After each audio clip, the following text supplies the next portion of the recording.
Absolutely, Y'all absolutely. made a coaching change, right? Y'all made a coaching change. We right? did. We just did. Yeah, man, we did. I'm still hesitant. How wayward you feel? about it. Yeah, I'm a little wayward about it, man. I wasn't big on the Tom Herman hire originally. I didn't think they gave Charlie Strong enough time to make the changes he was going to do. You know what I mean? They knew he was going to come in there. He wanted to change the culture. He was going to clean house, which meant he was going to get rid of some guys that they probably needed, but just didn't fit the culture. And once that happened, we kind of took a little downfall. I think losing to Kansas is kind of what hurt him the most, is when he lost to Kansas that year. Kansas. But at the same time, Kansas was balling that year, though. They were. They were. That was probably their best year in like 15, 20 years. It's Kansas, bro. Like if you Texas, that's a fireable offense. I don't care if they, went undefeated. The boosters had it out for Charlie Strong the moment he from the jump. Yeah, they 100%. We all discussed that. But look, Tory, I wanted to ask you this one question. I never knew about your academic scholarship, and we always talk about student athletes up here and how you pretty much can't do anything. Like, you can't receive any money from anybody or do all of these things when you're on an athletic scholarship. So tell me about the parameters of your academic scholarship. Were you able to just, if I wanted to send you $1,000, could I send you $1,000? Probably so, absolutely. So why do you think, let me ask you that, and this is off script, fellas, my bad, but I feel like this ain't no script. Exactly, ain't no script. But why do you think that a student that's on an academic scholarship can get benefits from wherever they need, but a student on an athletic scholarship cannot?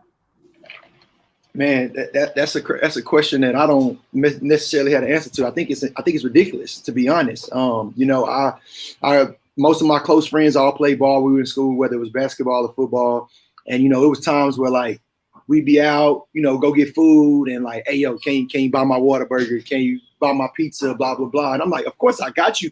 But it's just insane that you make millions of dollars for this university, but you don't got money to go get food while we're here during Christmas break. You know what I mean? And it bothers me, man. That's one part of the, college that I dislike a lot, is that, it's I hate to make that, comparison, but it's almost like slavery. Like, they're like, oh, we pay for you to go to school. Well, I mean, they pay for me to go to school too. So what does that mean? You know what I mean? They earn that. Man. But at the same time, I'm still here. I can't go get a job to work for myself because of the time commitment that I'm giving to you. So what do you expect? What do you expect me to do? And I've seen, these kind of things happen. At the University of Texas, it's the richest program in America. Like, you know what I mean? Like, and these guys don't have money. And I'm not talking about scrubs. We're talking about top tier, first round drafted dudes. And it's just like, how does that happen? How do you put these guys in that situation? So it looks like they're trying to make a change with the Tide, and they're trying to find some way to allow them to make money. The only thing, kind of devil's advocate, is just like, how do you make it fair? It's just kind of like the biggest argument that I see against it, is because, like, okay, at Texas, I can pay a kid $100,000, $500,000, but at SMU or U of H, a smaller school that doesn't have those resources, they can't. Then you kind of stack the deck against those other schools. So that's my only like little thing about it. But at the same time, it's like, hey, survival of the fittest at this point. Like, get what you can. But I know we discussed the term fair, because I know at times people have talked about, but what about the volleyball team or something like that? Right. When you are in an executive position at Apple, you're going to make a lot more money than someone who is in a customer facing role at McDonald's, because that skill set that you bring is going to bring in more money. It's more valuable. So I understand, what people are trying to talk about, but fair. But why are you worried about fair now when you haven't been fair in the past? Because how much money did they pay for Tom Herman's buyout? Like $40 million or something crazy like that.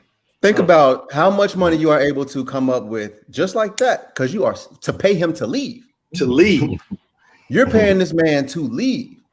You can't tell me that there's not enough money to go around for these players, because split that 40 million up. I'm sure that's plenty enough to fund a couple of athletic programs. Plus, I mean, the boosters, they're willing to pay. But the NCAA, they got the pretty Tony philosophy, which is I treat all my bitches the same. I keep them broke. Bitch wake up one morning with some money, she's subject to go crazy. So that's So that's why they do what they do, and that's why they're so worried about fair now. Because guess what? Don't nobody say, "Oh, it's not fair for a coach at Alabama to be making, tens of millions of dollars, but the coach at SMU to only be making six figures." They don't care about fair then, because they understand. Absolutely. They understand what it takes to be a coach at Alabama and a coach to be at SMU. So I understand what it takes to be a player at Alabama and a player at SMU. Right. And the same, and that's just how it goes. But at the end of the day, the NCAA is $1 billion corporation. Y'all not paying them nothing.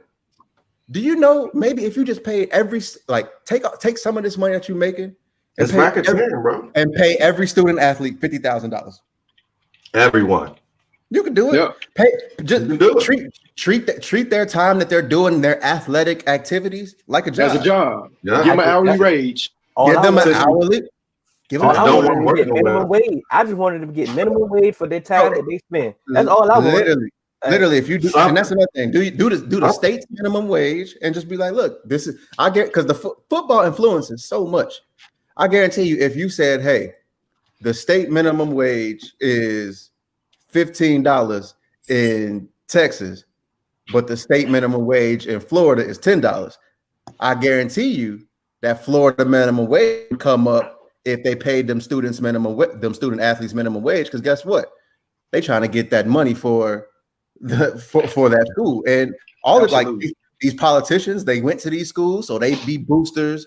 These people in charge, they've been in all of these places, so they want to see their football team good. So they're gonna talk to their friends in high places and say, hey, we need to change this because I need this 5-star quarterback to come here and to keep them from going to Texas. Right.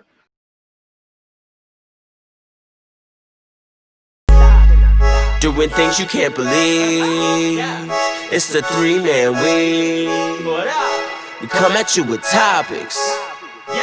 No, you cannot stop it.